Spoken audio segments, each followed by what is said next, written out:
In 25 years, I have never met a better teacher, or a teacher that I'm more inspired by than Hilary.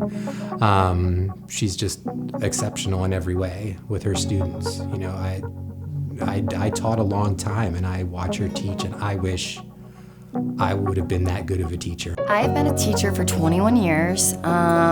I went into teaching, I wanted to be a veterinarian, and then my older brother told me that, you know, you'd have to put animals to sleep, and I was like, okay, I can't do that. So my second choice when I was very young was a teacher.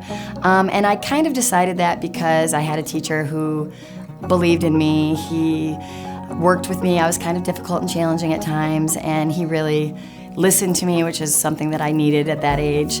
At the Montessori school, we have a motto. We have a word, it's called PACHM, and it stands for peaceful, accountable, courteous, empathetic, and mindful.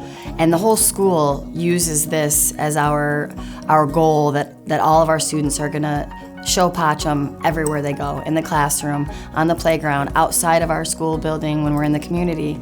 So we really use PACHM in our classroom. Every week we choose one of those things that we're gonna really focus on that week. You know, if it's accountability, then we set our goals. Each child sets a goal. This is how I'm gonna show that I'm accountable this week in our classroom.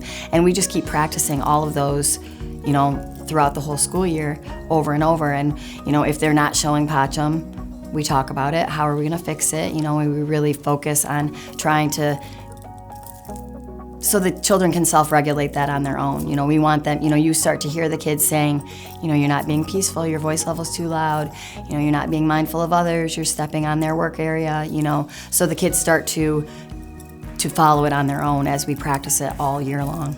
From the minute you walk in, like you said, when you go into the office and talk to Jen at the front desk, to going down the halls and going into the classrooms, you know, I think we really strive to create a culture of community. I honestly love my job. I love teaching, especially the younger kids, because when you get them at the beginning of the year and you see where they are, and like right now that we've rounded that corner, we only have, you know, a couple weeks of school left, and they've grown so much, and I could walk out of that room and they could run it completely by themselves without me. Like, that's how much they've grown. And at the beginning of the year, even though it was first grade, you know, the beginning of the year was a little bit of a challenge, and, you know, they had a lot of struggles. They couldn't work together, they didn't know how to treat things, and they've grown. Just watching them grow and change into these little people that can handle themselves and be responsible and do what they know they're expected to do without me even telling them, and they help each other too, the relationships that they build, it keeps me going, because I know they're our future, and I know how capable they are and what great things they're gonna do. So, you know, it's amazing to see how much they do in that amount of time. They grow so much. That moment comes at different times for everybody. My favorite are my kids that are really struggling, the ones that are really having a hard time and things don't seem to click. And then I just had it happen the other day with one of my little girls, and I overheard her say, "I really am smart." Like, when it finally clicks with them and they can acknowledge themselves how much they've grown and how much they've learned, that for me is my moment where, okay, I know I believed in them, but now they believe in themselves.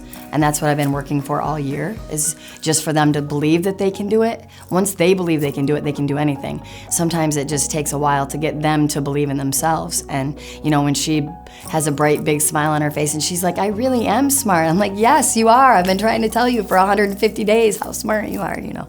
So, yeah, that's the moment for me, when they realize it themselves and they believe in themselves. I mean, I think at the most basic level, you can just watch her students and talk to them, and, you know, they love her to death. You know, you won't find students who love and care about their teacher more. You know, and I don't know, you know, I've been doing this for almost 25 years, and I don't know anyone who cares about their students more. And is more passionate about getting to know their students and their families, and helping bring out the best in them. And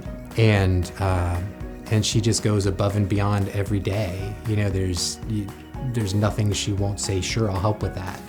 And every single kid in that room gets 100% from her every day. and it's a special room to walk into. It's one of my favorite classes to go into.